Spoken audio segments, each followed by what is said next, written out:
My friend, God wants you to be fruitful. मेरे मित्रों, परमेश्वर चाहता है आप फलवंत हों। According to Proverbs 12:12, नीति वचन 12:12 के अनुसार the root of the righteous bears fruit. धर्मियों की जड़ हरी भरी रहती है। God wants you to be strongly and deeply established. परमेश्वर चाहते हैं कि आप मजबूती के साथ और गहराई के साथ स्थिर रहें। David says, I have set the Lord before me. Dawood कहता है, मैंने यहोवा को निरंतर अपने सन्मुख रखा है। He is on my right side. वो मेरी दाहिनी हाथ रहता I है, shall not be shaken. इसलिए मैं कभी न डगमगाऊंगा। Psalm 16:8. Bhajan Samhita 16:8। God will keep you strongly established. परमेश्वर आपको दृढ़ता के साथ स्थिर रखेगा। The winds may blow and the earth may shake, you will never fall. Your business will never fall. Your family will never fall. चाहे आंधियां चलें या पृथ्वी कांपे, न तो आप गिरेंगे, न आपका व्यवसाय कभी गिरेगा, न आपका परिवार गिरेगा। Do not be afraid. इसलिए न डरें, Your job will not be taken away from you. आपकी नौकरी आपसे छीनी नहीं जाएगी। You will not be finished with regard to your studies. अपनी पढ़ाई के बारे में आप खत्म नहीं होंगे। You will bear fruit. आप फलवंत होंगे, You will rise up आप फिर उठेंगे, because your roots are in Jesus क्योंकि आपकी जड़ें यीशु में है and you're full of righteousness. और आप धार्मिकता से भरे हुए हैं। God will raise you up. परमेश्वर आपको उठाएगा। Yes, you will bear fruit. हाँ, आप फलवंत होंगे। This is the story of Evangeline Margaret from Chennai. ये कहानी है इवेंजेलिन मार्गरेट की, जो चेन्नई की हैं। Husband is Michael उनके पति हैं Michael and husband was in business. और पति का व्यवसाय था He had great loss, और बड़ी हानि हुई, financial loss, आर्थिक हानियां हुई and there was lot of worry about the future. और भविष्य को लेकर के बहुत चिंताएं थी। They were married for 5 years. They did not have children. विवाह के 5 साल के बाद कोई बच्चे न थे। Great agony and sorrow. बहुत ही दुख और तकलीफ थी। At that time, when she went to the Jesus Calls Prayer Tower, they invited her to become a voluntary prayer intercessor. उस समय जब वो जीसस कॉल्स प्रार्थना भवन में गई तो उन्होंने उसे निमंत्रित किया कि वो एक स्वयं सेविका के रूप में, प्रार्थना योद्धा के रूप में काम करने के लिए आए, To pray for others. ताकि औरों के लिए प्रार्थना करे। She herself was in sorrow, वो स्वयं दुख में थी, but she accepted. लेकिन उसने स्वीकार किया। Husband also accepted. पति ने भी स्वीकारा And both of them started coming to the prayer tower और दोनों ही प्रार्थना भवन में आने लगे।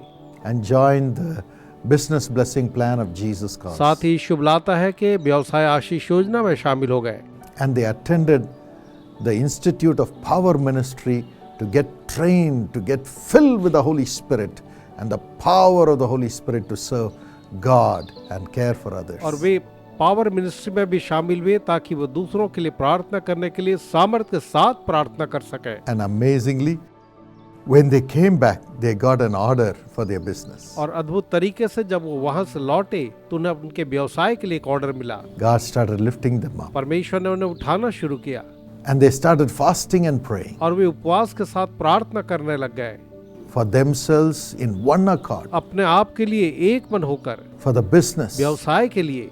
And the business increased tremendously. और व्यवसाय बहुत ही बढ़ने लगा And the same year she conceived. और उसी वर्ष उसने गर्भधारण किया। Now she has 2 children. अब उसके 2 बच्चे। Amazingly, God fulfilled all their needs अद्भुत तरीके से परमेश्वर ने उनकी हर जरूरत को पूरा किया and transformed them to become servants of God. और उन्हें परमेश्वर के सेवक होने के लिए बदल दिया। You will bear fruit in a similar way. आप भी बिल्कुल ऐसे ही तरीके से फलवंत होंगे। Let me pray for you. चलिए मैं आपके लिए प्रार्थना करूं। Father, पिताजी, the lives of thy children may be shaken, आपके बच्चों का जीवन चाहे हिला हुआ हो, but give them the zeal and the desire to pray for others and come and join the Jesus Calls ministry voluntarily, giving their time to serve you, Lord. आप उन्हें ऐसी धुन दें कि वे दूसरों के लिए प्रार्थना कर सकें और प्रभु जी स्वयं सेवक के रूप में प्रार्थना भवन में आकर प्रार्थना योद्धा Let बने। them be able to pray even from their homes for others through Jesus Calls network. उन्हें दें कि जीसस कॉल्स के नेटवर्क के द्वारा वो अपने घर से ही औरों के लिए प्रार्थना कर सकें। And as they do it, Lord, और जब वो ऐसा करते हैं प्रभु जी, let thy Holy Spirit flow into them आपकी पवित्र आत्मा उनके अंदर में बहने लगे and give back everything that they have lost. और जो कुछ उन्होंने खोया आप उन्हें वापस लौटा दें। Let them prosper in the business, वो व्यवसाय में उन्नत होते जाएं, prosper in the job, नौकरी में उन्नत होते जाएं, prosper in the family having children, परिवार में वो बच्चों के साथ उन्नत होते जाएं, prosper in the studies, पढ़ाई में उन्नत होते जाएं, prosper with good health. अच्छे स्वास्थ्य के साथ उन्नत हो Let miracles happen. और उनके लिए चमत्कार होने पाए प्रभु। Do it for them, Lord. आज ही उनके लिए कराएं, Bless them. उन्हें आशीष दें In Jesus' name. यीशु के नाम में, Amen. आमीन। My friend, मेरे मित्रों, you can get trained in the Partners Training Program to connect with God in prayer. In every prayer tower, this is being offered. आप partner training programme में शामिल होकर के हर एक प्रार्थना भवन में प्रार्थना करने के लिए आ सकते हैं, Or you can join the Prayer Academy also. या आप प्रेयर एकेडमी को भी ज्वाइन कर सकते हैं। Anointing of God will come upon you. परमेश्वर का अभिषेक आप पर आएगा, You will begin to be a blessing to others. आप औरों के लिए एक आशीष बनते जाएंगे। No point in sitting and crying over your problems.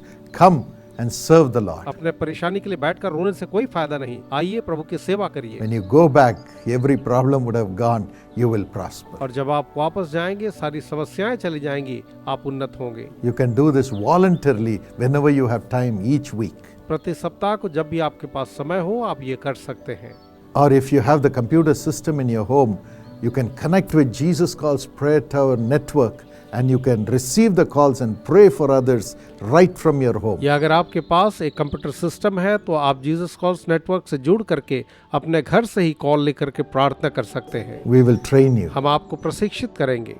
Call this number that's on the screen and they will guide you. Screen पर दिए गए नंबर पर कॉल करें और वे आपकी अगुवाई करेंगे। Tell them, I want to serve the Lord through Jesus. उन्हें Call. कहें, मैं यीशु बुलाता है कि माध्यम से प्रभु की सेवा करना चाहता हूँ।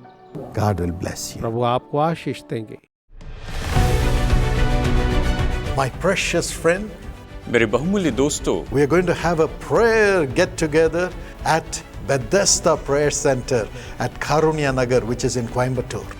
हम एक विशेष प्रार्थना सत्र करने वाले हैं बेथेस्दा प्रेयर सेंटर जो कि कारुण्य नगर कोयम्बतूर में है। Yes, we are going to pray that God will turn your sorrow into joy. हम प्रार्थना करेंगे कि परमेश्वर आपके दुखों को आनंद में बदल दे। So come with all your family members. और इसलिए अपने पूरे परिवार के सदस्यों के साथ आइए। Let God wipe away their tears and do miracles for them. कि परमेश्वर उनके आंसुओं को पोंछ दे और उनके लिए चमत्कार करे। We lay hands on everyone who comes and pray for them in the name of Jesus. वहाँ पर आने वाले हर एक व्यक्ति के ऊपर हम हाथ रखते हैं और यीशु के नाम में प्रार्थना करते The हैं। hand of Jesus will come upon them. यीशु का हाथ उन पर आए, It will come upon you. वो आप पर आएगा And you will go back with your sorrow turned into joy. और आप वापस जाएंगे और आपके दुख आनंद में बदल जाएंगे। You can come and stay there.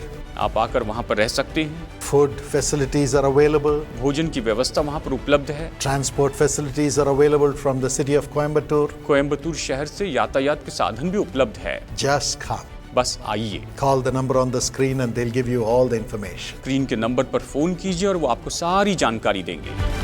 Doctor Paul Dinakaran और इनका परिवार व्यक्तिगत रीति से आपको न्योता देते हैं कि बेथेस्दा ब्लेसिंग मीटिंग कारुण्य नगर कोयम्बतूर में आएं। तारीख है रविवार 7 जुलाई, समय है दोपहर 2 बजे। अधिक जानकारी के लिए हमसे संपर्क कर सकते हैं 9487846601 पर तुरंत संपर्क कीजिए।